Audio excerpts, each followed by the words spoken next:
Atlas Fallen Reign of Sand was released in August 2023. My name is Couch Coop. I don't actually think I've seen a review of this game on YouTube full stop. I may have just missed the boat. Available on the PlayStation 5, PC and most of the 9th generation consoles. Why have I chosen to feature this game on the channel? Well, it's reviewed okay. It's a 7 out of 10 on most of the big sites, but there's something else about it, and it's the developer. You might know that I have a bit of an obsession with Souls-likes. You might also know that I have a particular favourite that I go on about way too much and sort of sneak onto the channel at least once a year. Yes, Deck13, the developers of the Surge 1 and the Surge 2. They are the guys behind this game, and they also made that original 2014 Lords of the Fallen, so it all connects. Is this a Souls-like? Not really. This is more of an open world action-adventure game. The map is surprisingly pretty, and they've taken into account the game's namesake with putting sand everywhere. It gets everywhere. It's very aerial. That is one of the words used to describe the combat and the actual day-to-day gameplay. The sliding looks very cool, and you are sort of incentivized to look for secrets and treasures and things hidden up within this excellent derelict landscape. As far as the story goes, I have absolutely no idea what is going on with it, and you start as a scantily clad man running around with a big long ponytail with all the powers. It does that thing where it shows you everything and then says, by the way, now you've got nothing. Down to 0 for you. Enough about my channel analytics.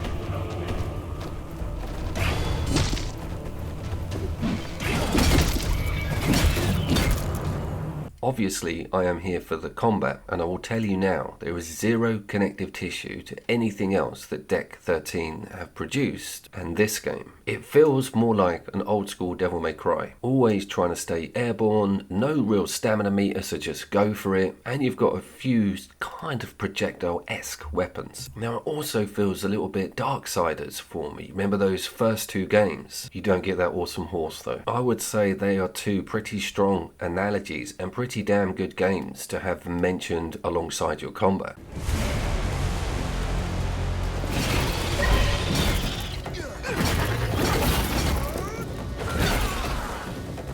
So you might have heard that little noise there. There is a parry allocated to L1, and it actually freezes or slows down the enemies if you catch them at the right time. It's quite a generous window, but it's quite difficult to work out the hit detection on what's coming at you, because most of the monsters have different approaches and different noises to indicate that they're coming in with a blow. I'll take jokes in the comments on that.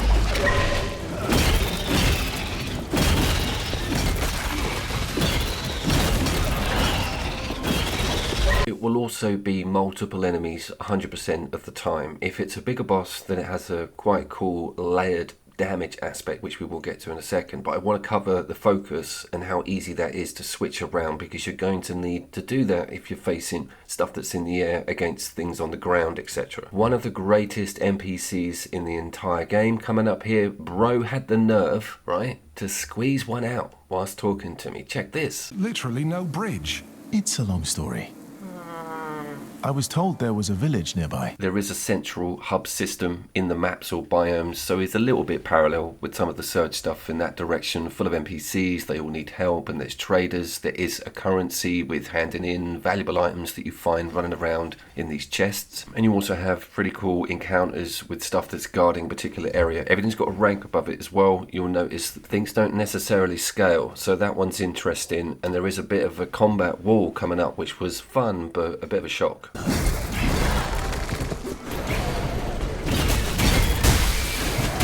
We can now see up in the top right like a red silhouette that shows us the damage we're doing to the sections of the monster we're fighting. Wild did a bit of this with the wound system, but this is focused on the focus system, so you can switch, move and concentrate on different areas on the fly. There seems to be a big emphasis as well on elevation and restoration, so you'll find things that are sunken into the ground and you use your powers to raise them up. It might be a platform, it might be a secret area, and they have this like miasmic mist nest around them. The same goes for your start points or restarts. You have to find them proactively, and that is where you upgrade all your weaponry. There's an anvil, so there's definitely an incentive to explore that map, and it's not a terrible looking map, to be fair. It's certainly not the star of the show, but it's surprisingly strong considering how in-depth that combat is and how large an area you have to work with right from the get-go.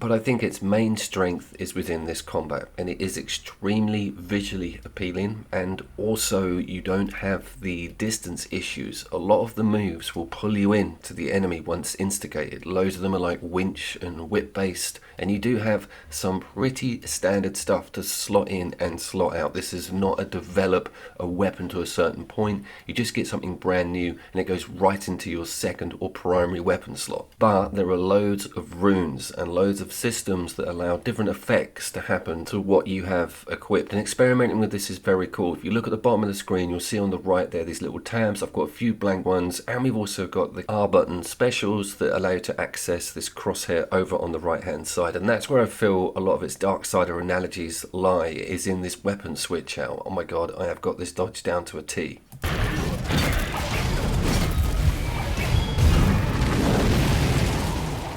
I think my point with that loadout system is that it's not a completely blank canvas. Quite a lot of decisions are made for you, but that's quite relaxing because you're not distracted with ranking things up and tweaking different weapons and looking for the ultimate build. It really is just focusing on making sure you're having a damn good time and looking damn good whilst you're doing it.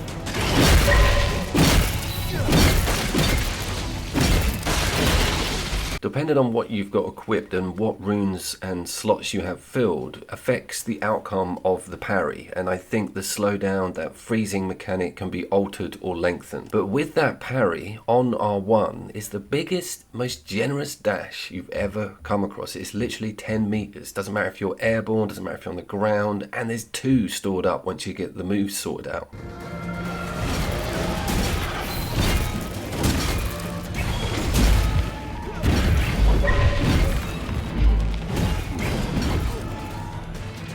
So I was blatantly getting one-shotted during that process, had to sort of go away, get some better runes, level things up slightly, maybe find some new weapons, and there's loads of options to do that. I want to talk about the design of the enemies themselves. I actually quite enjoy it. I really love the insectoid direction with some of them. By the way, this is how you get loot from the indigenous animals. You follow them around. They lead you to a certain area and you get a reward. It's very passive, not anything like Far Cry 5. Back to that monsters thing. Some of them have this sort of sandstorm design, and the section of them is solid. It might be an arm, a head, 2 legs, and then filled in is this constantly moving, gritty sand mechanic, which looks okay, but it's the sort of abrasion I would see when the system is struggling to get detail on the graphics. I didn't actually come across any performance issues with this at all. This is actually running on the poor old PC, and this is actually off Game Pass. This is a full-blown, quite pricey game still, so I was impressed that it's on that service.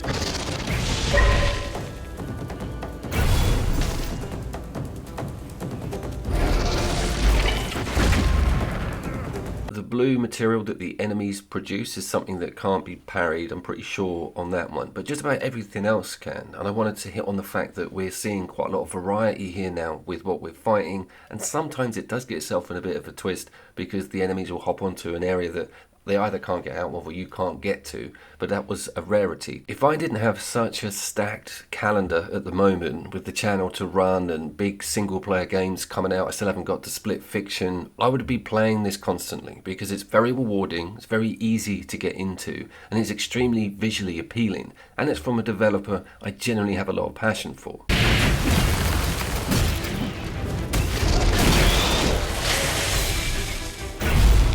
£18 it's currently sitting on the PlayStation Store as, and that's not a terrible price, but I imagine it might get put onto Extra in the future, and that is a no-brainer. This game has co-op multiplayer. I was actually very surprised to find this out. It doesn't prompt you all the time if you want to pull someone in, notifications and lobby compulsory start menus. There was none of that. This felt very rich as a single player offline experience. Some of the fights are actually cordoned off arenas, so I'll be interested to see how they tackle that. You might be tethered, you might get asked into a fight if another player then starts one, but there isn't that summon someone prompt whenever you start a bigger boss battle, which I was expecting to see for an online video game of this caliber. That body type Lords of the Fallen game is doing really well multiplayer with that patch. I'll link directly to it because that is a lot of fun now, and one of the few online multiplayer Souls-likes I genuinely enjoy. Remnant from the Ashes 2.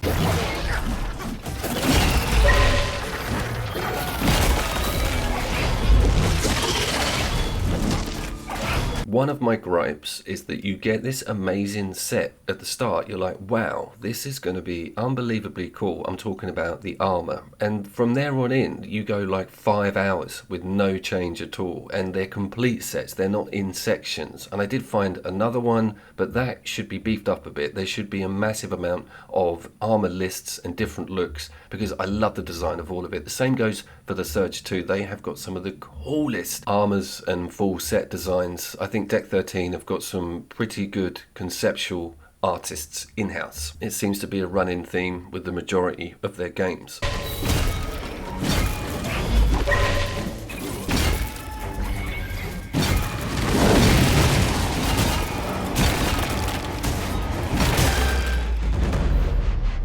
Here's a nice showcase of one of the earlier sets, and yes, there is a photo mode, and yes, I can get a pan on it. It is 200 miles an hour, but it is a pan, and it's very beautiful. No stagger, no stutter on frame. I wish I could have explored this a little bit more. I'm also talking about this game in past tense because it's already off the hard disk. I've had to get on with other things, but the cloud save is there, and I will 100% go back to it when things are a bit quieter. Have you ever played it? Have you even heard of it? And what do you think of this gameplay footage? My name was, of course, Couch Coop, and I've got Doom 2016 coming up. I'm currently going through that because I lost my cloud save data. It's a running theme going here. I last logged into that game in 2017, to be fair, and on the other side of the world. And I very much look forward to seeing you down there.